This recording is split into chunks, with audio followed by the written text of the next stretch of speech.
Vivam, eu sou Manuel Carvalho e este é o P24. Hoje falamos sobre o copo dos fundos europeus.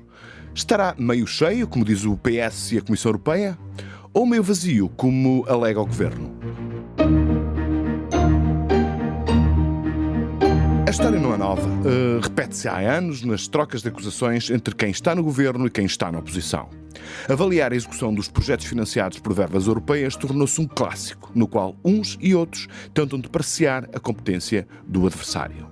Para o efeito, usam a metáfora do copo com água pelo meio. Coisa boa para uns, coisa má para outros. Como tantas vezes acontece nestes casos, o Governo, a oposição e a Comissão Europeia podem ter todos razão ao mesmo tempo. Tudo depende como se avalia a quantidade de água que está no copo. A discussão sobre a execução dos fundos europeus é crucial para Portugal.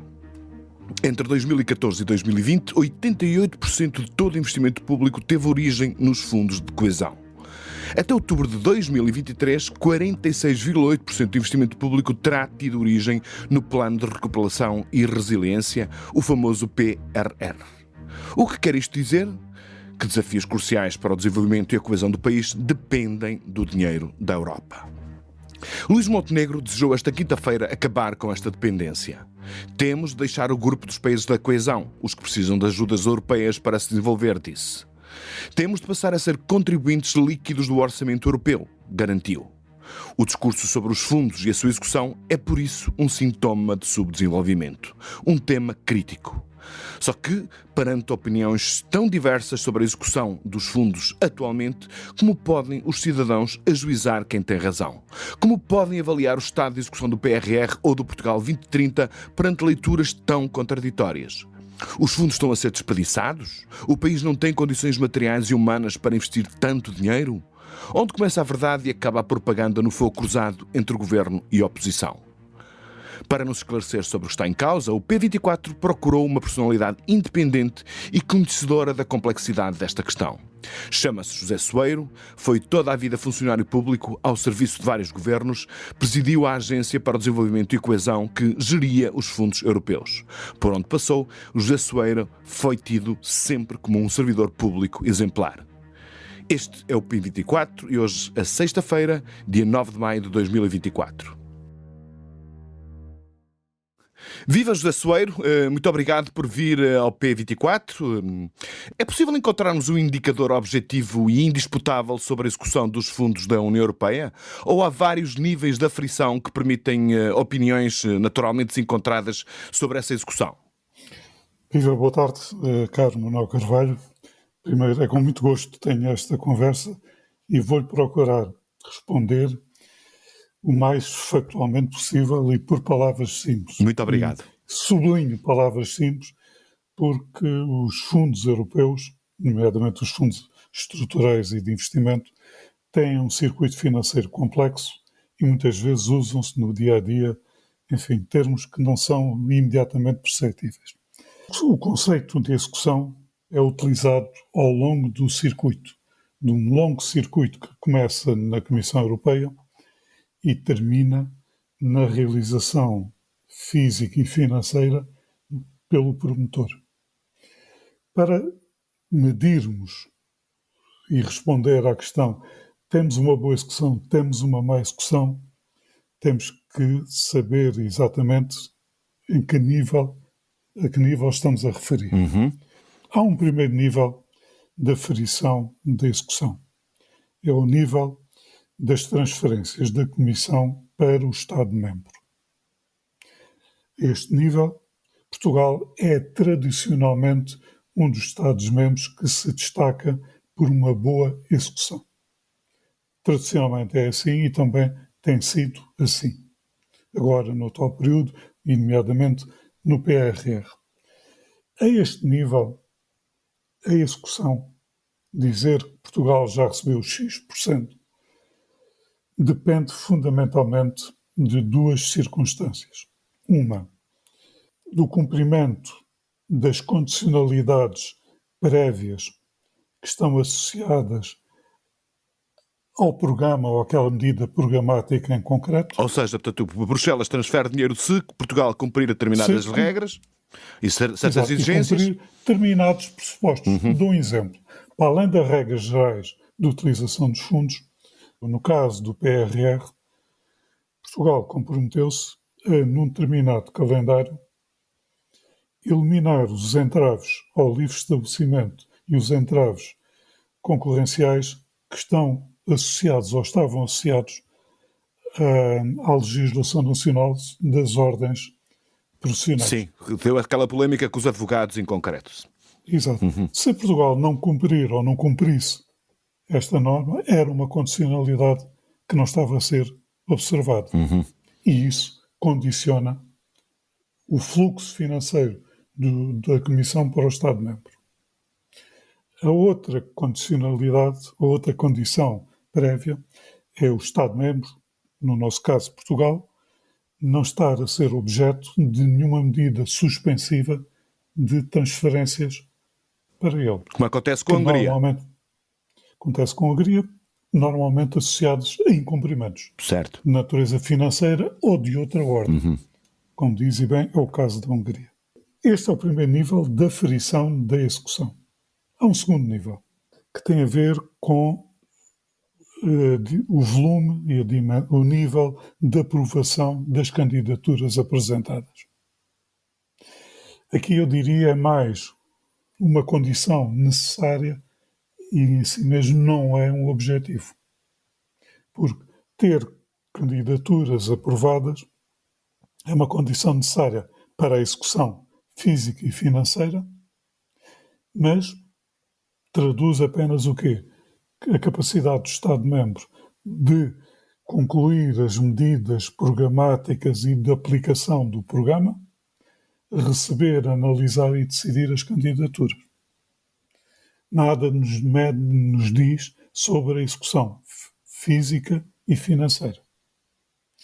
Neste nível, Portugal também tem, tradicionalmente, um bom níveis de execução elevado.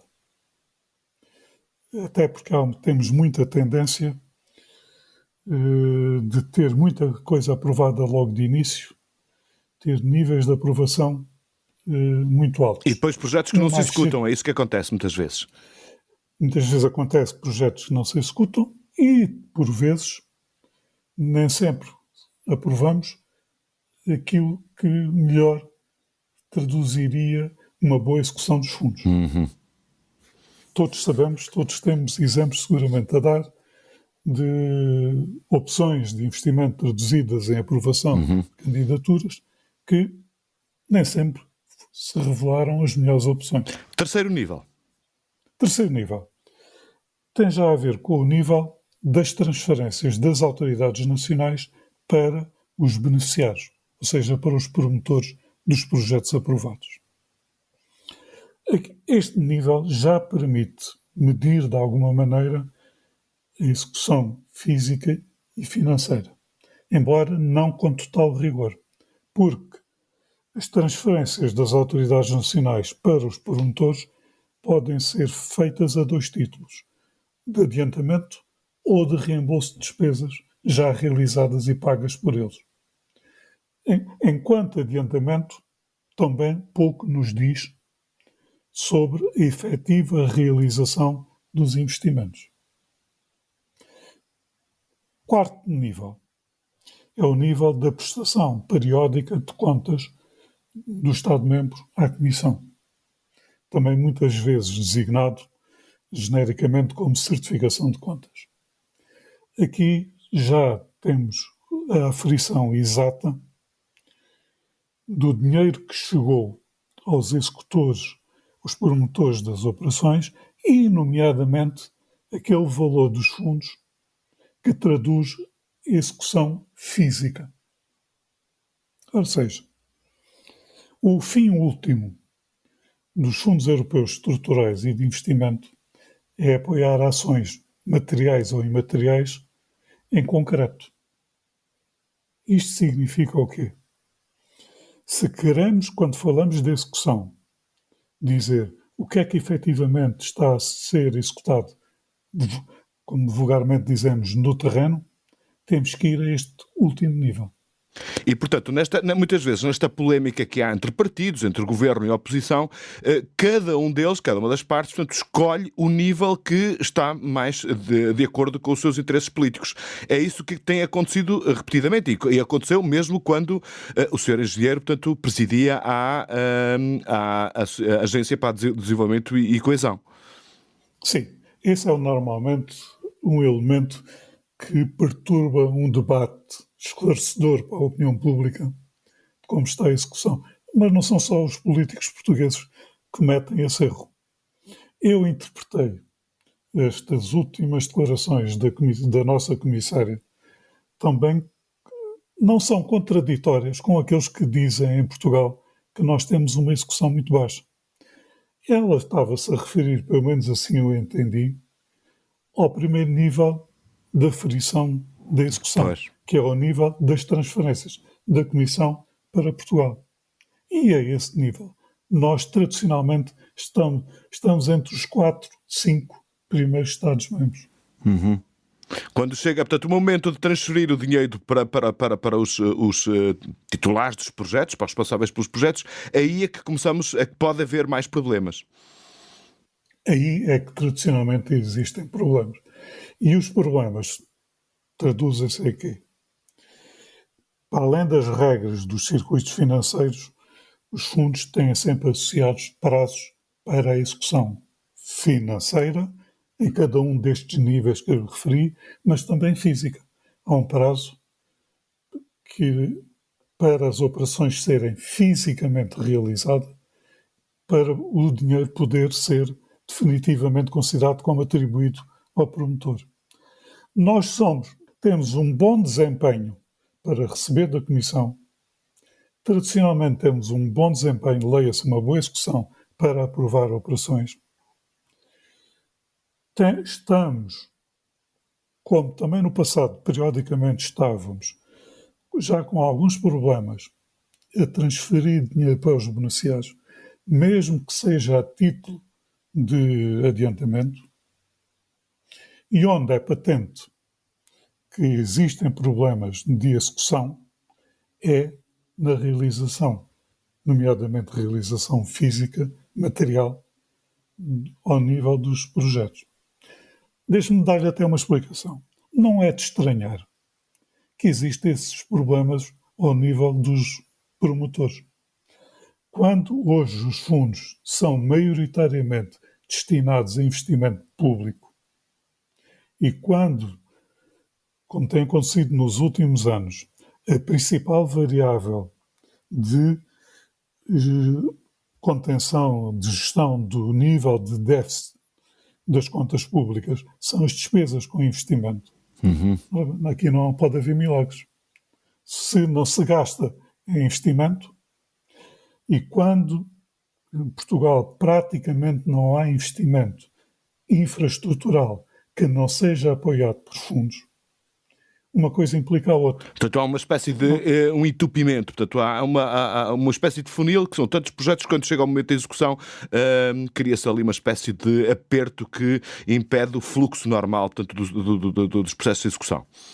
É isso mesmo. Muito bem. No caso do projeto do investimento público, pode haver ineficiência dos promotores.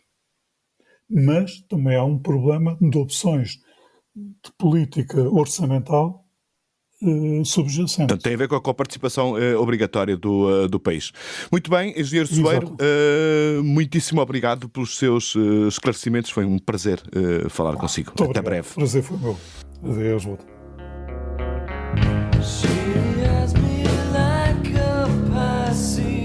É raro os produtores de álbuns clássicos merecerem um obituário como o que ontem o jornalista Pedro Rios escreveu no Público sobre Steve Albini, que morreu aos 61 anos, vítima de um ataque cardíaco. Talvez porque Albini e a sua banda estavam na agenda do Primavera Sound deste ano. Mas principalmente porque, escreve Rios, ele era um ícone do indie rock, um provocador underground que associou o seu nome a álbuns incontornáveis de PJ Harvey, Pixies ou a este In Utero, dos Nirvana, do qual ouvimos Heart Shaped Boy. O P24 regressa segunda-feira. Tenha um bom fim de semana. Até lá. O P24 é um podcast do Público com música original de Ana Marques Maia. A sonoplastia deste episódio é de Inês Rocha.